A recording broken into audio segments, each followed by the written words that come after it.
começa simples, né? Começa a fazer os gastos bem simples. Aluguel, né?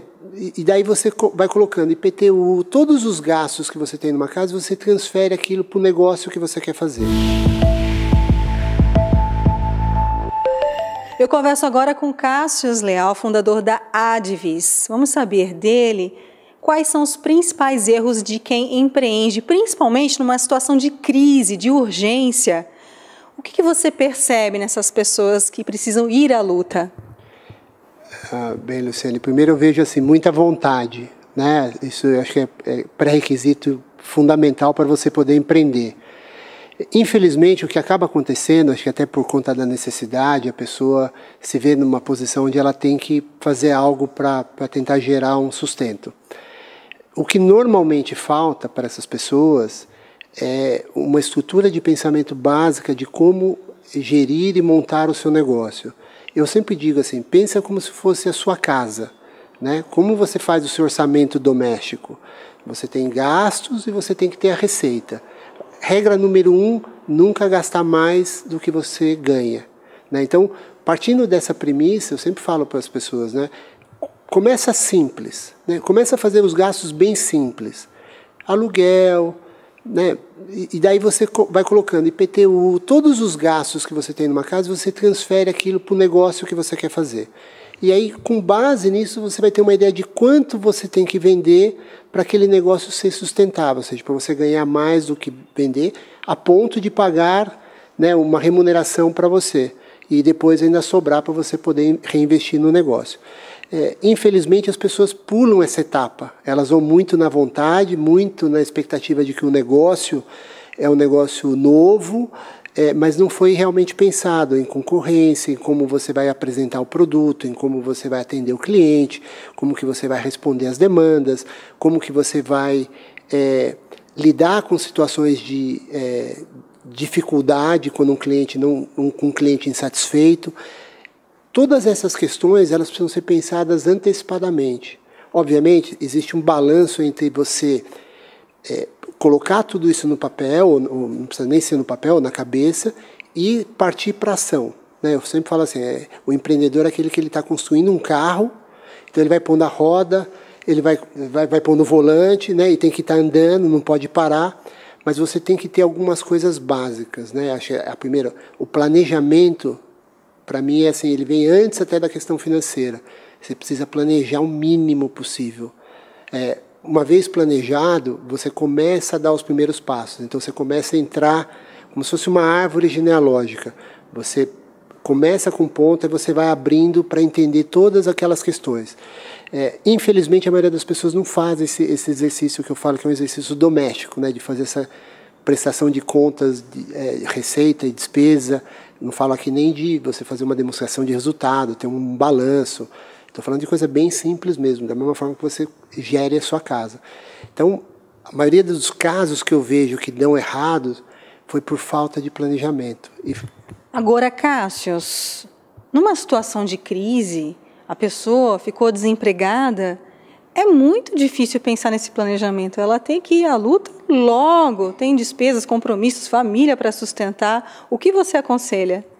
Então, a pessoa quando está nessa situação, obviamente, é uma situação mais complexa, né? Agora, por outro lado, a necessidade é a alma das invenções, né? Então, toda pessoa que se encontra numa posição dessa, ela, por natureza, ela tenta achar uma saída.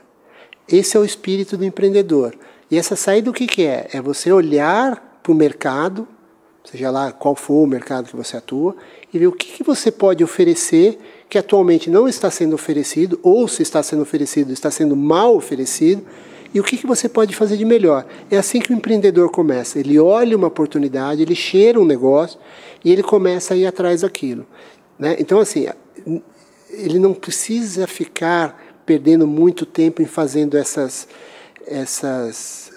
esse planejamento, mas o mínimo do planejamento ele tem que fazer. Ele precisa entender um pouquinho quem que são os concorrentes dele, né? Se ele vai abrir um salão de beleza, ou ele precisa saber quantos salões de beleza tem no bairro.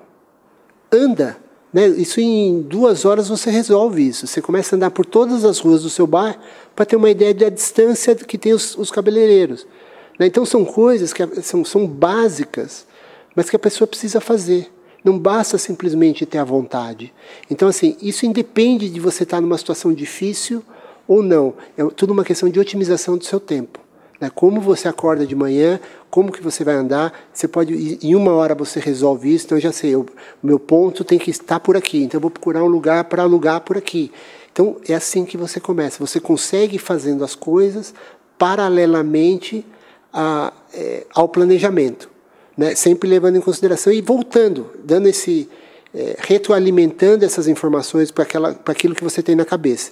E sempre discutir isso com pessoas que têm um pouco mais de experiência, para ir também te orientando no caminho a seguir. Não precisa, isso volto a repetir, independe da situação financeira da pessoa. Né? Basta um pouquinho de bom senso que você consegue startar. Essa pessoa que está em dificuldade, ela tem muito mais incentivo de fazer o negócio dar certo antes.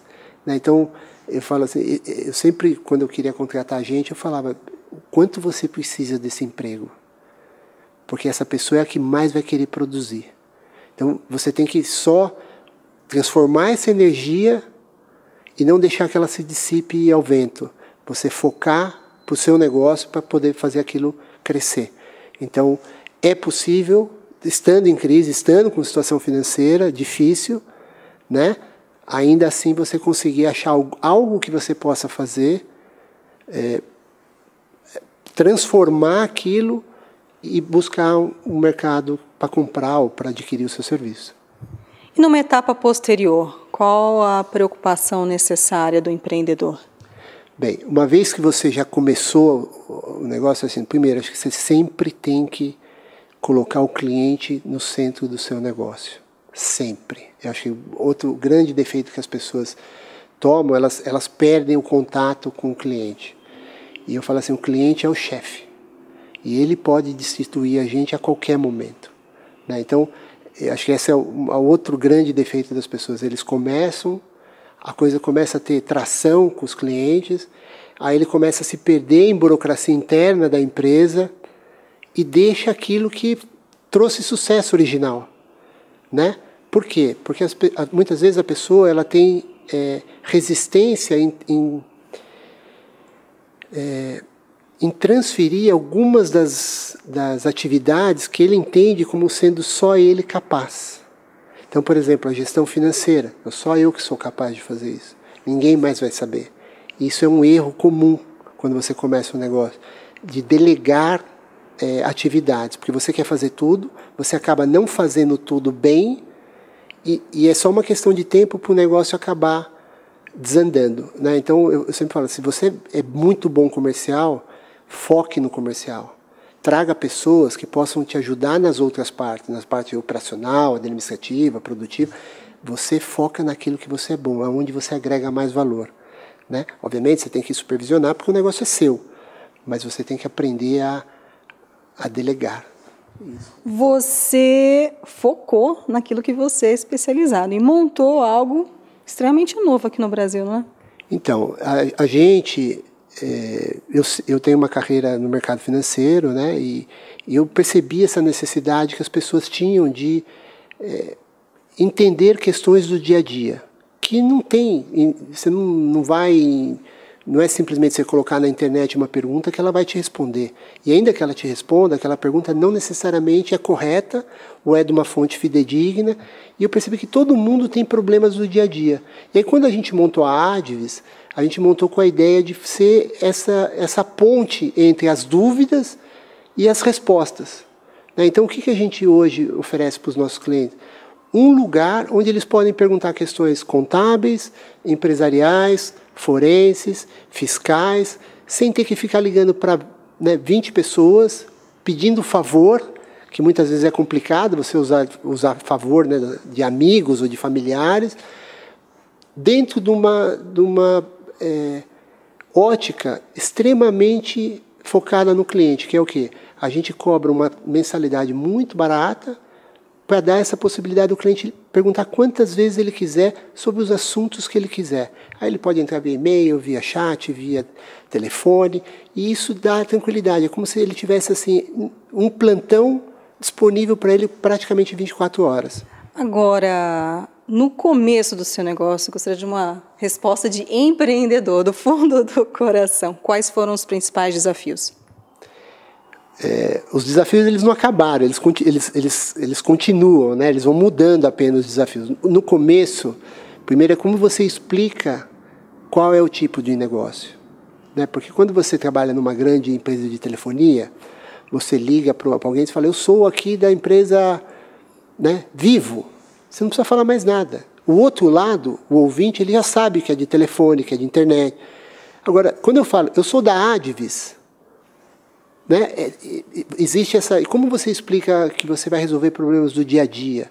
Né, esse foi o primeiro, acho que a primeira dificuldade que nós tivemos de como se posicionar para explicar isso daí. Que tipo de plano a gente vai oferecer? É plano de dúvida, é plano... Então, hoje a gente oferece um plano de consultoria, né? Porque é o que a gente entendeu e os nossos clientes indicaram, a forma adequada de você se posicionar. Mas essa é uma parte muito difícil de você identificar como fazer essa comunicação com o cliente. Talvez para mim no começo foi a parte mais difícil. A ideia era clara, a ideia era boa, mas como você vende isso, né? Como que as pessoas vão entender isso como sendo útil? Porque se não há utilidade, não há empresa que sobreviva, né? Utilidade há, mas você precisa romper essa barreira. E qualquer negócio que começa, que é inovador, você tem essa barreira para vencer, seja de concorrente ou supostamente concorrentes, né? A gente que faz coisa similar, mas não necessariamente aquilo que você faz, você tem que se identificar e se colocar. E uma vez que você acha esse caminho, aí você entra em outras dificuldades, né? E aí a dificuldade que eu vejo assim, como você trazer gente qualificada para um negócio, comprar a sua ideia, né? Entrar numa parceria com você, a fim de que todos possam ganhar. Porque outra dificuldade, assim, todo mundo quer ganhar imediato. É difícil você achar os que querem ganhar a longo prazo. Então, você alinhar essas pessoas, esses profissionais que têm o mesmo incentivo em relação ao cliente, né? A gente aqui, eu nunca saio daqui com resposta pendente. A gente responde tudo no mesmo dia.